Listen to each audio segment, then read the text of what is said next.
Hey Vision Chasers, it's Dr. Byrd here. Why do 18-year-olds have to register for the draft? That is a question that I have often answered throughout my years of working with young people. And let me tell you, first of all, that there hasn't been a draft in the United States since 1973. Now, what we do have is what's called the Selective Service System. Now, this is an independent agency, and their job is to maintain a database of information on males, documented and undocumented, between the ages of 18 and 25. Now, currently, because of recent legislation, the size of our military is expanding. Now, it's important to mention that the people who are now serving in the military are serving in the military because they want to. It's their choice. It's voluntary. Now, if something were to happen and the government needed more soldiers, then what would happen is the government would conscript or draft people from that pool of individuals who are registered in the Selective Service. They would draft those individuals. That's the commonly used term. Draft those individuals into service.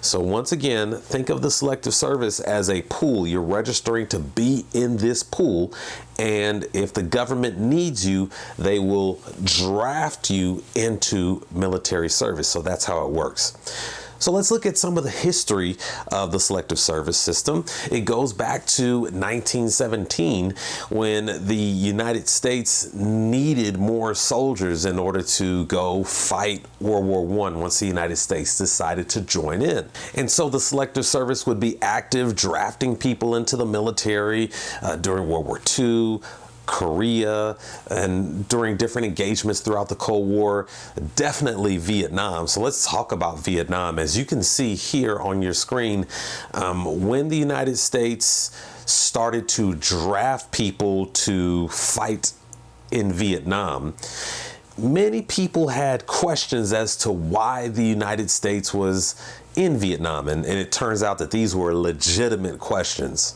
So there would be a number of protests to try to stop the military from drafting young men to go fight in this war.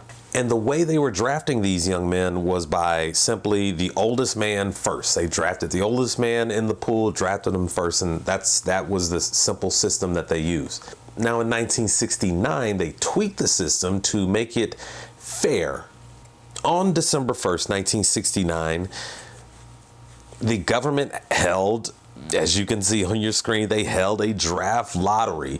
There were these blue capsules, and in the capsules they had a piece of paper, and the piece of paper was numbered and it represented a day of the year, and people who were born on that particular day between the years 1944 and 1950 were drafted into the military. Now, the system that we have today is kind of similar. It involves ping pong balls, and the ping pong balls have numbers related to your birthday. Now, I'm not going to get all into that, but in the description section of the video, I've included a link so you can go and find out more information about that.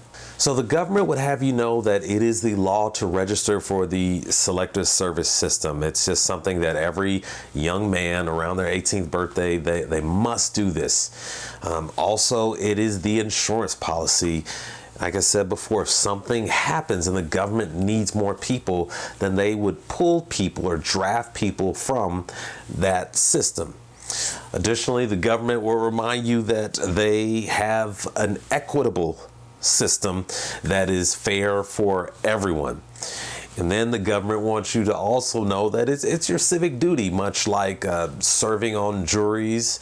The government would have you know that that's just a duty that you have as a citizen of this country. So what happens if you don't register for the Selective Service System?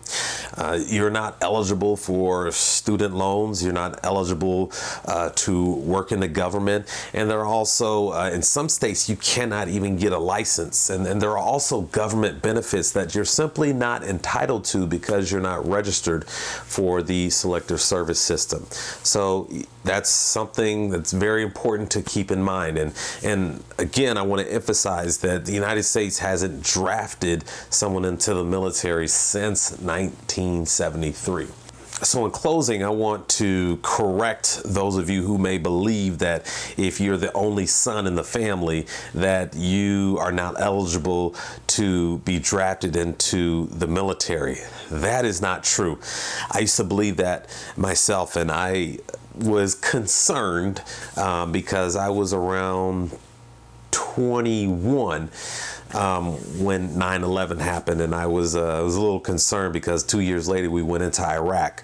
But no, if you're the only son, you still can be drafted. There are some exemptions, and just check the description section so you can get a link to see those exemptions. But here's the scenario in which if you're the only son that you cannot be drafted.